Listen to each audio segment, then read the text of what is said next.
Hello and welcome to Igniting Hope with MTN, a podcast where we inspire, we connect, and we empower. We continue with our conversations around cybersecurity, zooming in to child online protection. You remember that in the previous episode, we heard from government stakeholders as well as the private sector as to what is going on in the Kingdom of Eswatini, towards creating an enabled environment to protect our children whilst they navigate the online space. And as I promised you that this week we would be having a conversation from a guardian perspective now. We are looking at the parents, we are looking at the teachers, we are looking at all of the people that are raising our children, in this digital age. So that's the conversation that we are going to be having today. And I'm so excited that I have a power-packed room. Of course, we have the voice of the parent, and we also have some players who are very proactive, in supporting government to create and develop tools that will help all of us as adults in this age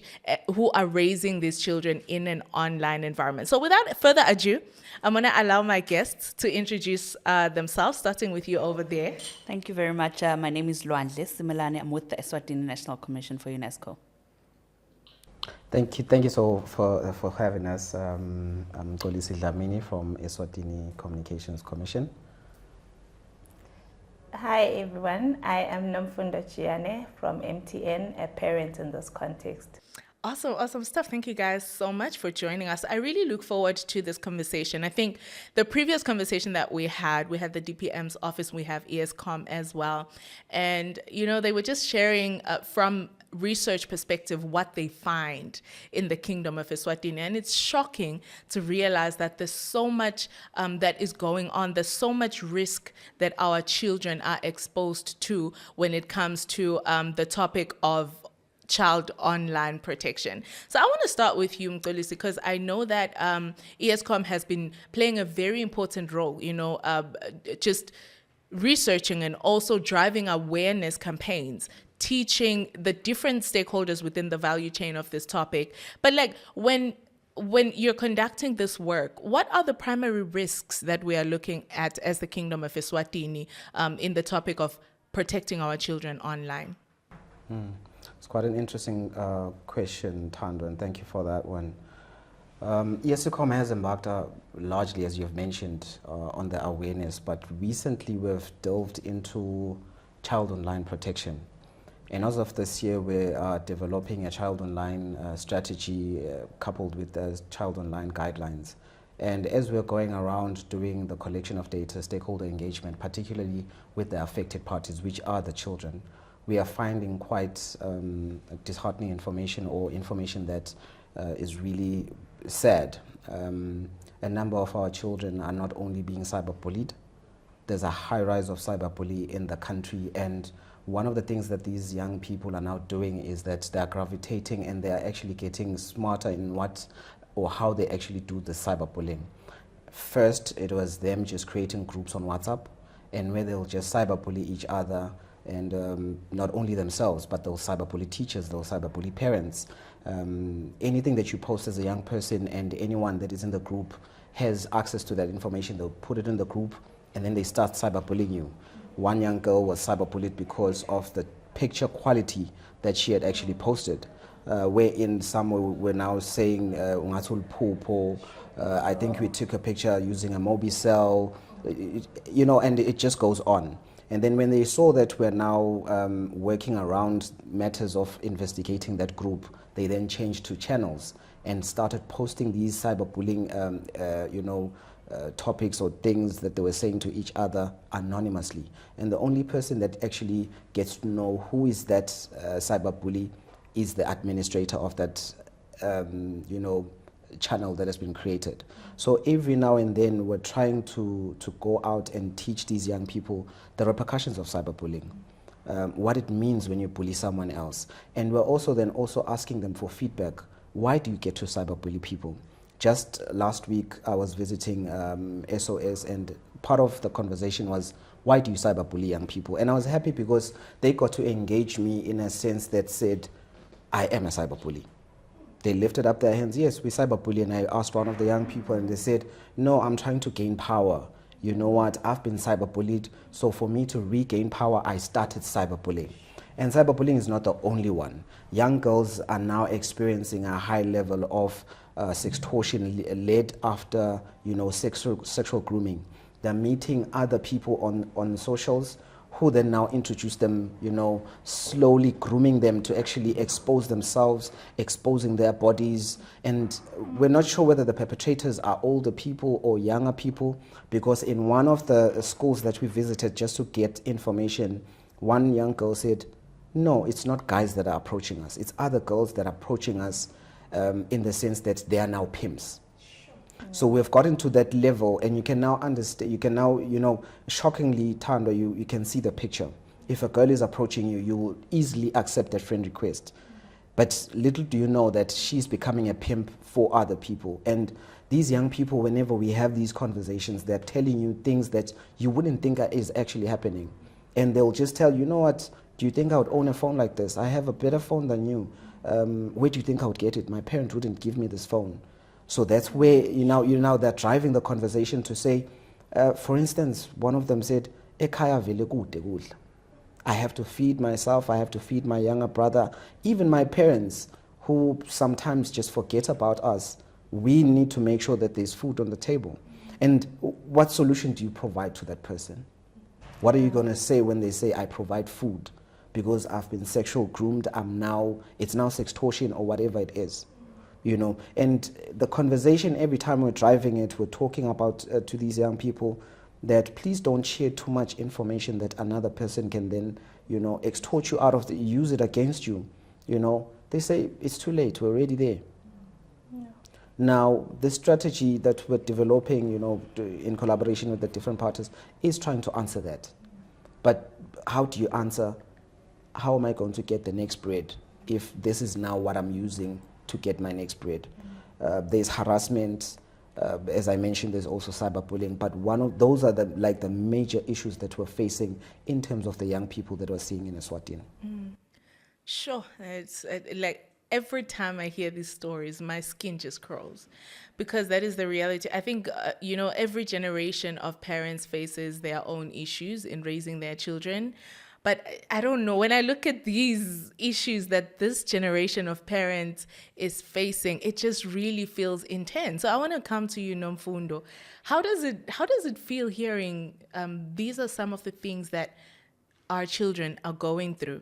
And more so as a parent raising children in this digital age, how is that experience for you? Because I'm not a parent yet, but it just really saddens my heart to hear that these are the things that are going on out there. The children are exposed to this, and it makes it feel like being a parent to these children must really be hard. So how's that experience?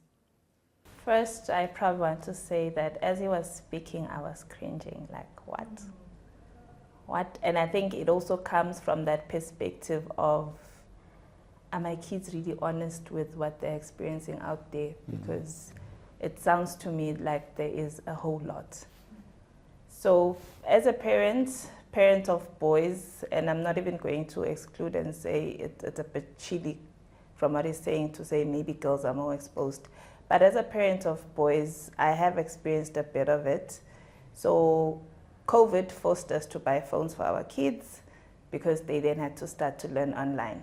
Before then, I was very particular around, you will use my phone at the time when I'm available, and you will only have limited time. So the kids didn't really have a phone.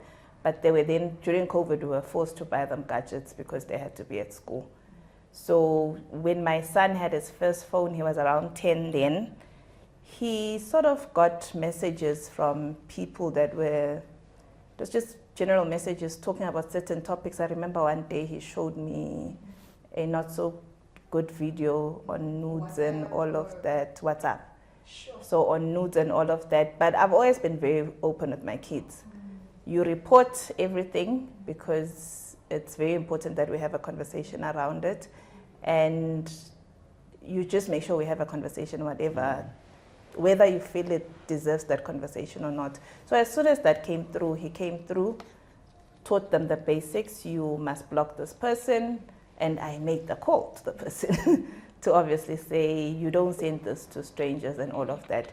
My suspicion, though, is that the person, because it was a number that we got from the service center, my suspicion was they probably knew this person from before, so it was a conversation they were used to doing. But I've always been open with my kids, report it, and let's talk about it. Block, they're probably the worst blockers right now, because if they don't get it, they'll just block you. So I've experienced that, and so that's the older one. He was 10 at the time. The younger one, also because this one started having phones at an early age, and I've also gotten used to the fact that we grew up with radio, sat with our parents and listened to radio, so that was our type of, I'd call, entertainment. So these kids are definitely growing in the digital era, so there's no way you can keep them away from the phones. So they both have phones, but we also have those conversations to say, this is what you can do and not do on the phone. And I always threaten them to say, I have access to your phone at any time, so I will go through your phone and check if there's anything suspicious. However, I don't really do it. But we have a common understanding that just report these things that are happening. They're not allowed to have social media accounts to date. So any form of exposure they would really get from WhatsApp, and that they don't have social media accounts. Well, I hope they don't. But you never know with these kids, but they don't have social media accounts for now. Our agreement is they will have them at 16. The 16-year-old hasn't asked me for one. So I am not even encouraging him or reminding him that we made the promise, but I've tried to just do those things. You know, he might see this this podcast, right, and be reminded. Let's hope not. But I get you, and I absolutely appreciate the openness to communication. You know, I was making a joke in the previous podcast that I was listening to a session with a young person involved. It was a similar session to the one that we are having, but it had the voice of the young people, driven by MTN Group through the Room of Safety campaign. And somebody asked them a question: if something happens to you online, is your parents the first place you run to, you know, to get this problem resolved? And that was a very quick no in their response. Reason being, she said, our parents are not nice to us. So I love the fact that you have been able to create a safe space with your children. And it sounds contrary to what most children are experiencing. So maybe just going a bit deeper into that, you know, speaking to another parent, what are some of the things that you can share as tips on how to approach such conversations with your children? And another thing I was speaking from what you were saying is you have groomed your children to know that it's a safe space, to know that when I'm guiding you to do this, it's out of interest of your own safety, and they trust you now. So they know that if mom says, don't do this, if mom says, don't have a social media account, it's for my own good. What tips can you give to other parents to achieve that? Okay, so I believe the trust is built over time. So at the very beginning, I used what you call family links. So on Family Link, it's an app that you can create to monitor what the child is doing on the phone. Mm-hmm. You can restrict the times in which the child is on the phone. So you can decide it's 8 a.m. to 6 p.m. So you can restrict the time, you can restrict the type of content that they can look at, and you can even block from your own phone some of the pages that you don't want them to visit. So at the beginning, it was really monitoring them through that app. It also helps you to approve anything that they choose to download. So if the child wants a new app, I could also see it and approve it. So it really started there. And then over time, you know, when these kids grow and get to know these technologies, it then became a negotiation to say, but mom, sometimes I can't get this on YouTube, and this really works for me. I'm trying to use it for my research here and there. So we then moved from family links to them having access to some social media platforms through my account. Again, I can see everything that they're doing on those accounts. So I get to see what they've downloaded, what my child is watching. Shem, the young one, is watching Popeyes, guys. There is nothing more. It's either a Popeye or he's trying to download some new PlayStation game. So it's really the safer options. So it was really trust built over time through this family link monitoring and just the discipline to say, even your screen time, we monitor it and all of that. There'll always be negotiations. But now I can safely say for both of them, including the younger one, I've taken them out of family links. But for any of the platforms that they have, they access them through my profile. So that means I can go and see everything and anything that they're doing online. So that's how I've built the trust. And they've been very honest with reporting some of these things. I think last year or early this year, there was this one that was going around where kids were being added to a group. And then something was happening there and whatnot. As soon as they added my first one, he came to tell me. But we had already had the conversation to say, apparently this is ongoing. So should you be invited to this group, let me know and all of that. So yeah, we built the trust over time. Wow, that's really beautiful. I really love that. And I also just love your intentionality as well to understand them and help them.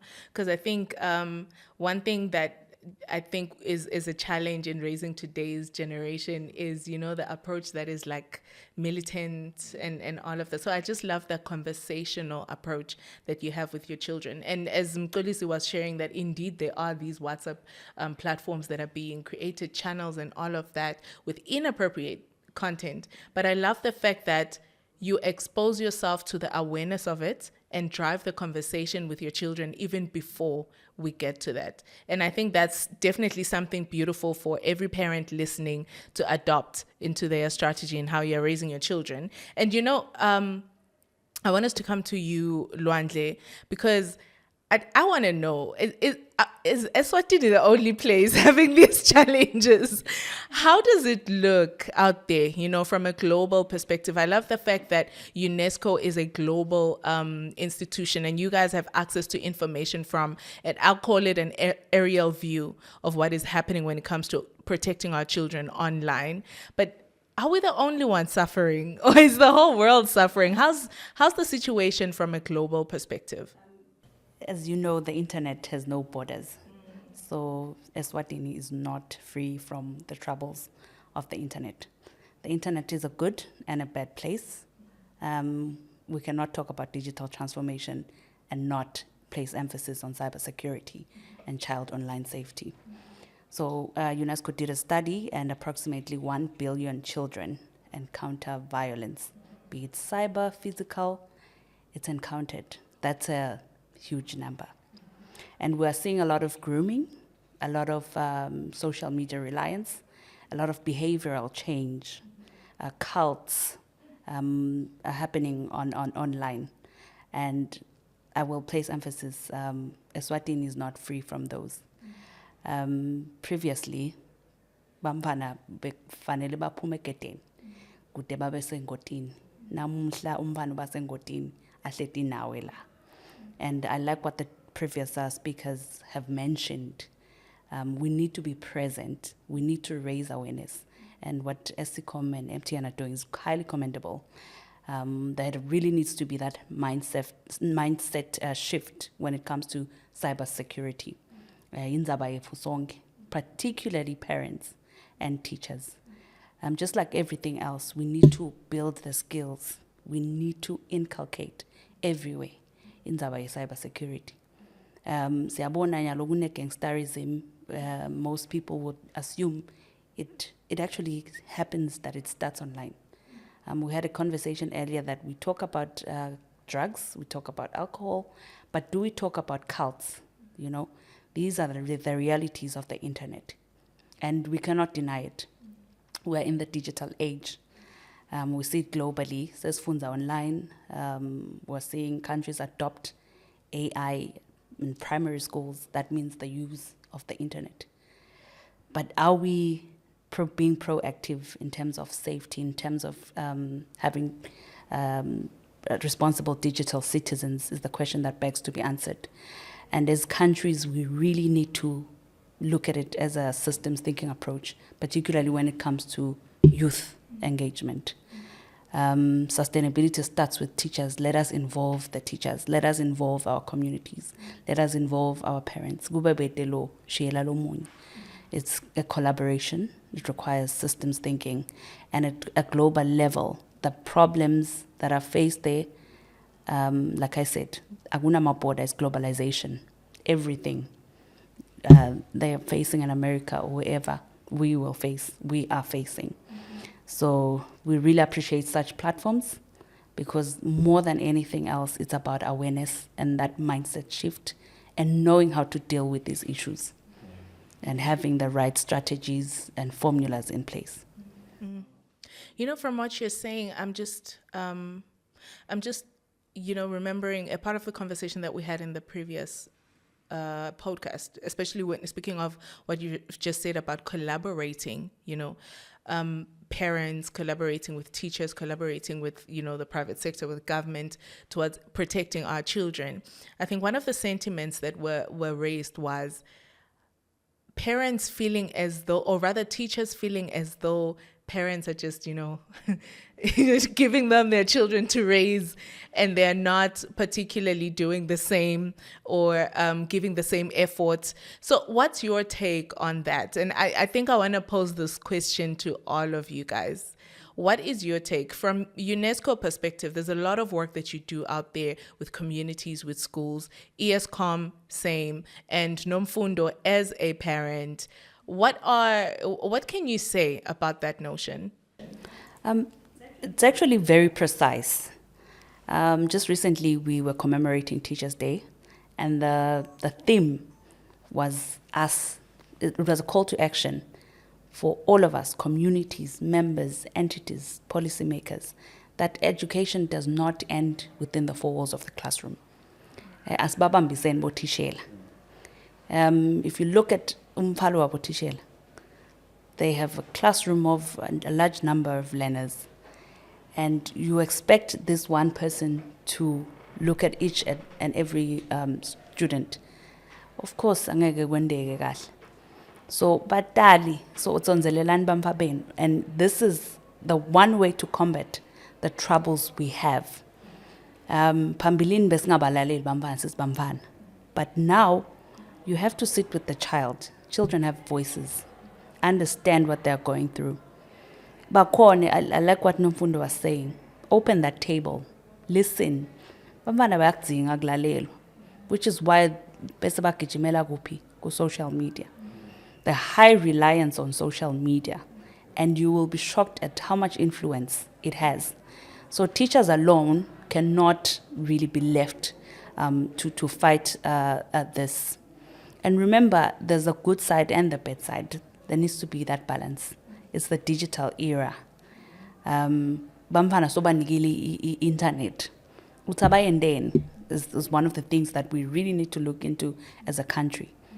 Siyabafundzisa yini kucoda. There's a lot of things. Are we teaching them that?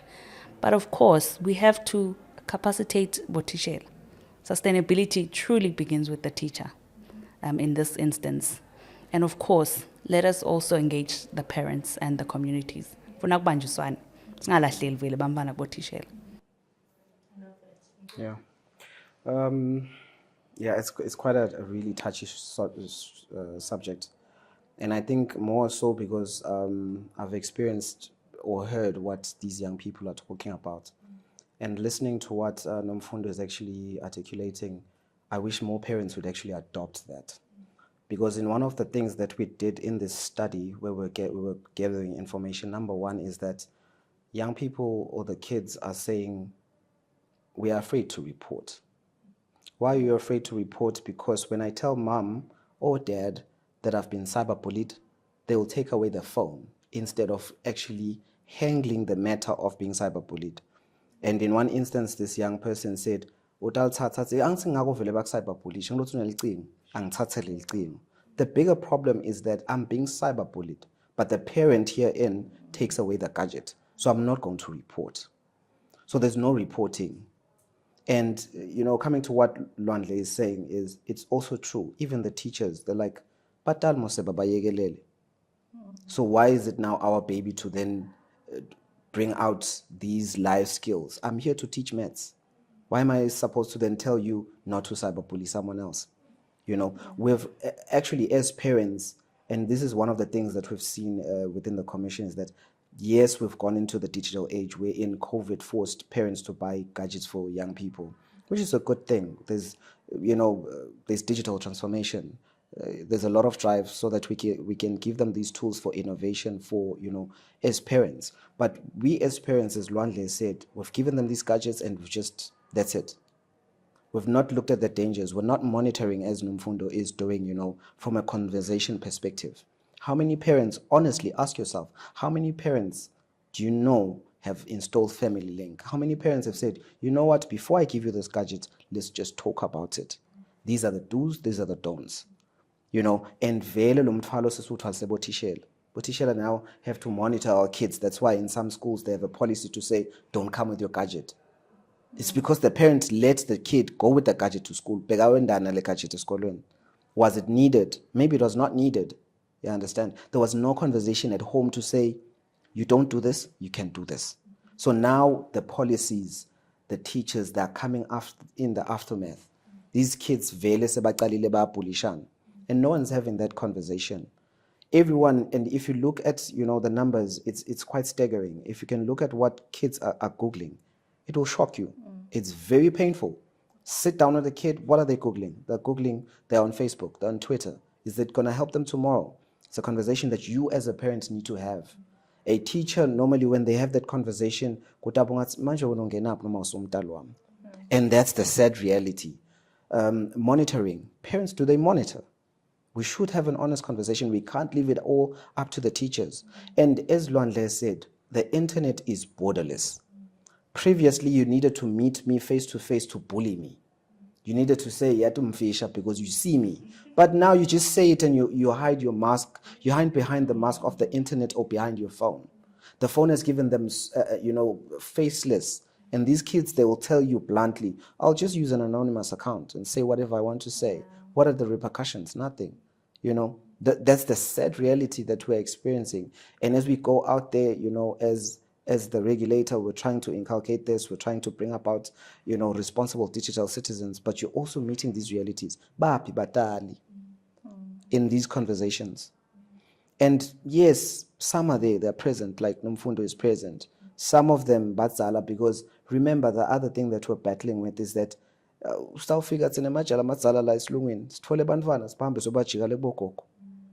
it's now these old people that need to raise up these, and bokoko, they tell you one thing, technology.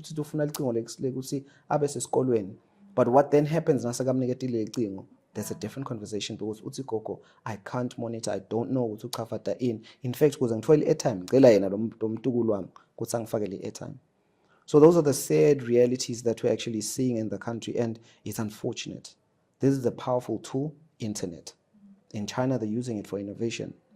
As young kids, they are coding. What are our kids doing with this powerful tool? They are coding in China. In Eswatini, what's the number one thing that is Googled? eBet. So you can see, this is the kind of culture that is being inculcated. We're not there as parents. We're not there to say, okay, let me install Family Links. What is it that I can do? And the kids, they are the ones now driving the conversation. Hey, you don't have a right to touch my phone. Sibatali, what is the legal age for social media? Nomfundo mentioned, they sat down, they had a conversation with the parent, with the boys to say you can't have, and it's based on what? It's based on, because on Facebook you can only have a Facebook account at 13. On WhatsApp you can only have a WhatsApp account at 16. Do we know that as parents? Are we implementing that? Why do they have these safeguards? These organizations have these safeguards to protect the young person. But as parents, we've opened it up. So yes, the teachers can play a specific role. But when I look at the metadata that we're dealing with on a day-to-day basis, the parents are really lagging. We are not standing up and being parenting. It's being parenting vele lokumgadza umntwana. You have to gadza lo mntwana, otherwise utawusha. And njengoba shito, it's borderless. Akudzingi ukuthi aphume la egedeni. Uba sayibhabhulisha ahlele ekamereni ngakho. And utvale wena uthi lo mntwana akathinsi umuntu. uhlala hleli la abe busy ngephandle. You understand? And these are sad conversation. And we went to one area down in Lubonjeni in a church. We had a talk with these elders, Esonven, and this lady came up to us and said, I experienced it last week. My phone, and what I saw, the pictures she's sending to these other people because it got saved. And I think beyangathi save like thing. Nangithi ngibuka tithombe, ngibona umfanami, ngithe Jesu, he Jesu, lo wami. Uyabona, sincane sabona Eva. But these are pictures she's seeing on her gallery. You understand? So if we're not monitoring, if we're not having these conversations with these young people, so commit suicide because she can't take it. The boy she was sending a picture to then sent it to everybody in school. Sure. Yeah. Yeah, that's really hectic. It's really hectic. I want to support both speakers and just speaking to a conversation, we are all responsible. So to the teachers, please give our children demerits if they come with their gadgets to school. We are okay. We will not even fetch those phones for a period of time because we want them to feel the pinch. But also, I think for me, vele lubanjiswano. Just this weekend, my son was he was speaking with his friend online, which is something I didn't teach him. So bayakuluma, this friend says, I gave your number to Sbanbani. What? And my son is like, why did you give them my number? This is I need to authorize everyone that has access to my number. So you don't have a right to give. And this child is 10. So I'm like, okay, where did you get this? Thinking, I didn't question him at the time, but I still plan to have a conversation on it. But I was happy to hear or at least have an understanding. Someone has probably spoken to this child to say, you don't just go around giving your number to anyone and everyone. They must get permission from you. So he was then teaching his friend to say, so I know you know I know them, but it doesn't mean I want them to to have my number. So it was an interesting one, and I assumed it's a conversation he had at school.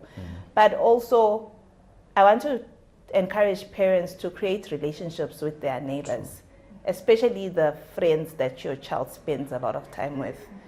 Those boundaries also need to come from that inner circle, because whatever your child is doing, they've obviously seen it from the close friend, Nan. So it's our responsibility as a community to almost govern our kids around the same rules. So one of the things I used to tell my kids is, angifuni sivakashela endlini before 10. And because in their context, lesivakashi akusiyo lo muntu that has physically landed in the room, that also means you can't have your WhatsApp conversations before 10, guys. Okay. Yes, and so like in that's the step song. Yeah. So when you start having those conversations, it means we're all here. Can we wake up, have our breakfast bath? Then you can visit your friends, whether you're visiting online or not. So it's one of the things that are happening. But I also want to then say to parents, as bakhula labamphana and we get used to the social media, we also have a tendency to then just slack a bit. Let's not slack.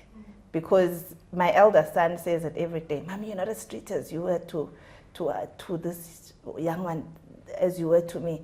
And sometimes I realize it. It's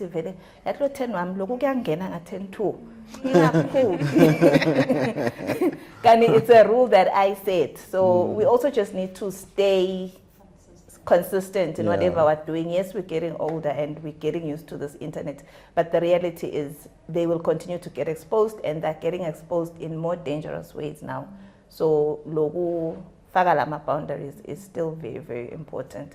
And maybe the last one is, as you do the boundaries to the kids, please also make sure you are also living whatever you're telling them. True. So if you say to the kids, don't be on the phone by 10, now we have a bathroom, because they will come, especially the ones that we have now. They will come and say, but Mommy, my son the other day said to me, Mommy, you don't want me to have a password, but you've got a password. How come? Okay, I do actually. The And I'm thinking, okay, what do I do now? Do I give this child my password, or I sit down and have a conversation? But it's almost those realities, Guti. They also need to see you leaving some of the things that you tell them not to do.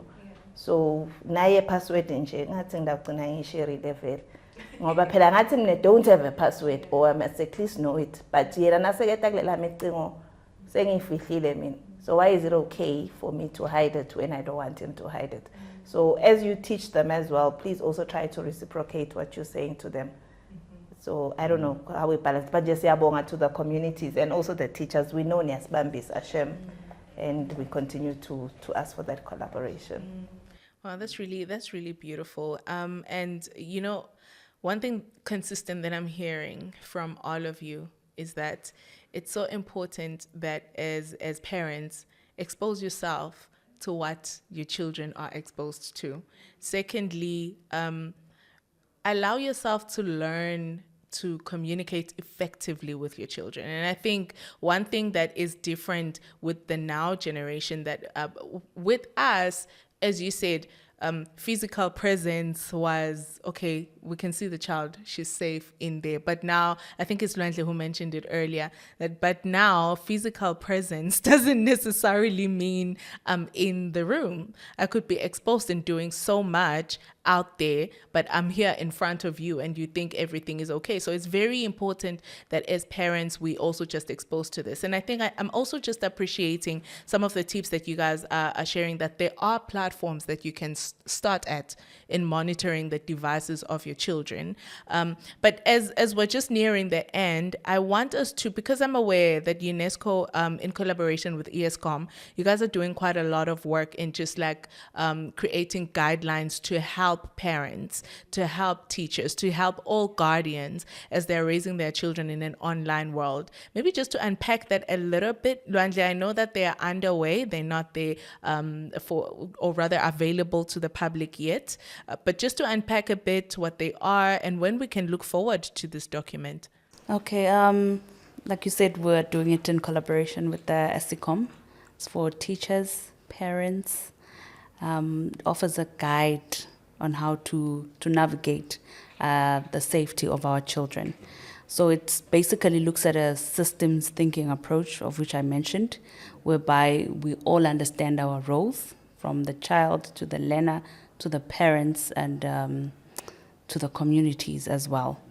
And worth mentioning is that we do have a number of research that has been done, a number of guidelines, the governance of the use of digital platforms, the recommendation of the ethics of the AI, for educators, for teachers, so look out for that. And importantly, I really want us to delve into the issues of inclusion, particularly when it comes to digital transformation, firstly, and cyber safety. Persons with disabilities really get bullied, and sometimes they are the bullies, but it's something that we need to make sure that they are a part of the conversation at all times. Accessibility to information. I will mention that we had a Deaf Awareness Week, and it's crucial that some of these awareness initiatives are translated to sign languages. I always say we cannot teach deaf people to hear, but we can learn sign language. So I just want to speak to that. And also we are seeing a lot of mental health issues decline, particularly in youth. Young people are facing it. The over-reliance on social media, the pressures are real. So yes, so we've done quite a number of work. Please go through the UNESCO library, look out for that. We have a recommendation for peace and education, speaks to those issues as well. Okay. Yeah. How do we access the library? Just type in UNESCO library. Okay. And then you can type in whatever subject, cyberbullying, ethics of the AI, for policymakers as well. There's a plethora of knowledge. UNESCO has done so much research. Yeah. Wow, beautiful. Thank you so much. And you know, I think it was Mkolisi who mentioned earlier that the internet is such a beautiful tool. We have so much to benefit from it, just such as the library you just shared with us. But it also has risks. And, we were having a conversation earlier, and I was just sharing that to me, it looks like any other community. If you live in Ezulwini, for instance, or if you live in a corporation in Babane, if you live in whatever community, we'll see, once this time hits, if I'm out on the streets, I might just, not come back with my phone, or, I might just get hurt because of the security risks, And I think if we look at the online community from a similar perspective and approach, it will help all of us understanding that this is a community, and it is a beautiful community. It has so much goodness to offer, but just like any other community, it has security risks that we need to be intentional in teaching ourselves on how to mitigate these risks, and also be intentional about implementing whatever we need to, to make sure that we stay safe. And I think particularly when we speak on the topic of protecting children online, as we have seen in the conversation that we just had, that it's very important as adults, educate yourself, expose yourself, and be intentional in the strategies that you are going to enforce in protecting your children. But as we're coming to a closing, I want to hear your parting remarks to the audience listening to us. I'll start with you, Nomfundo. From my side, let's allow our children to be on the internet, but understanding that we need to protect them. Access is so we can't expect them to be on the radio, but let's protect them. There are those apps like Your Family Link to build the trust with your child, but also make sure you are having the conversations with your children to understand what they are doing. Mm-hmm. And like I said, be consistent in your message so that they trust and believe. Create that community with your neighbors as well, so they can help you groom this child, as well as report any other habits that they are picking through the conversations. Because but the other one on the other side will forget. So if the other parent hears these things, they should also know they can report to you. So let's work thinking, but let's not restrict our children from the internet. It's the only way they will succeed in this world. Yeah. I love that. Thank you so much. Ngozi. First and foremost, thank you for having us and just giving us this voice and platform to come and try and play our part. Just to echo what Nomfundo is saying, please, okay, let's get back to parenting. Let's parent. We are missing a lot in terms of parenting. We do need to parent our young kids. That's an honest truth. And the reason why I'm emphasizing on the parenting is that there's a law in the country, the Computer Crime and the Cybercrime Act of 2022. It criminalizes these offenses. So you might hide behind that, it's the responsibility of the teacher. But ultimately, if your kid or your child cyberbullies someone else, that's a criminal offense in the Kingdom of Eswatini. And the other parent will come guns blazing, whoever's child that your child is cyberbullied. And they will take that matter to the court. And when the court finds that your kid is guilty, they are liable to a fine of up to 300,000 or up to 3 years in jail. Yeah. And that's your kid that you didn't want to parent. Yeah. So just to echo what Nomfundo is saying is that, please, this is not just, you trying to, we're just having a conversation. We're trying to, bring about responsible digital citizens. And as you said, Itandwa, yes, whatever we do in the physical, we're supposed to also try and mirror it also in the virtual digital space. Again, you have a cause at any particular time. I grew up there, but I knew what time not to be outside. I knew what time I can be in Baba, and you can walk probably up to a specific time. But you can't do that as well in the digital space. But don't give strangers so much time or access to you. But our kids, including what Nomfundo said, is that even the parents, they meet strangers online. Why? One kid told us, likes. But what do these likes come with? So I'm just going to plea again. Please, let's go back to parenting. I don't think you love it when lolomnye umntali sekathi akuboshe umntwana wakho because umntwana wakho is busy cyberbullying people, you know. And I don't think you'll love it when your kids' pictures are now out in the public because they were sexual groomed. Sit down, have a conversation with the kids. Ask, engage teachers, unjani, behave njani esikolweni. They will tell you, kuthi kwendekani, you know, and then just try and capacitate yourself. I know maybe it's difficult because as parents, maybe sekulukhuni making time just to, but you need to try because unfortunately, the next generation, which is the kids, we are supposed to then groom that. We're supposed to mold them and make them ready for the next, for the next parenting. Yeah. Firstly, thank you very much. This is such an amazing initiative to particularly reach the young people. But what I would like to say is for parents and young people, acquire new knowledge. The internet is a good place. You can position yourself for a better future using the very same internet. But what I want to say specifically is be responsible citizens. We've seen people gain opportunities using the internet. We've seen people lose opportunities because of what they have posted, because of being irresponsible. But what I really want to place so much emphasis on is acquire new knowledge, shapes your mindsets, helps you make better decisions. And we can't do that for you, but you have to do it yourselves. And to all of us, let us continue playing a huge role in ensuring that children are safe online. They are the next generation, and we are in these institutions, and we must leave them better than we found them. No one has monopoly over knowledge, so go out there, acquire new knowledge, learn how best you can use the internet, and be a responsible digital citizen. Thank you. Thank you so much. Thank you for joining us on the podcast today. This has been such an amazing conversation. And indeed, I want to echo your words that the internet is a beautiful space. It has so much to offer. But just like any other community, there are security risks. Ours is to educate ourselves and find ways or expose ourselves to the information on how to mitigate those risks. And particularly the conversation on protecting children online.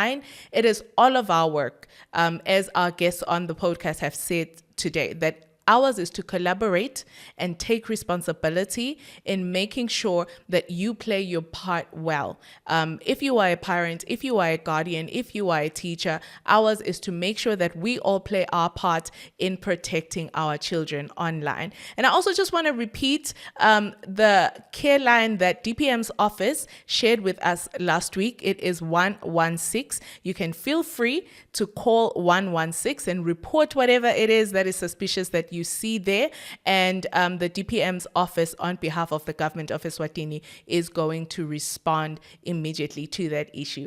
Thank you very much for tuning in and sharing this conversation with us. We look forward to hearing what you have to say, so make sure that you drop us on the comments. Let us know what you think about this topic and share your own experiences as well. The conversation continues next week. We hear the voice of the young person in this topic of online protection. What are they going through and how do they want to be protected? So make sure that you stay tuned and you tune in next week as well. Thank you so much for watching. See you next week.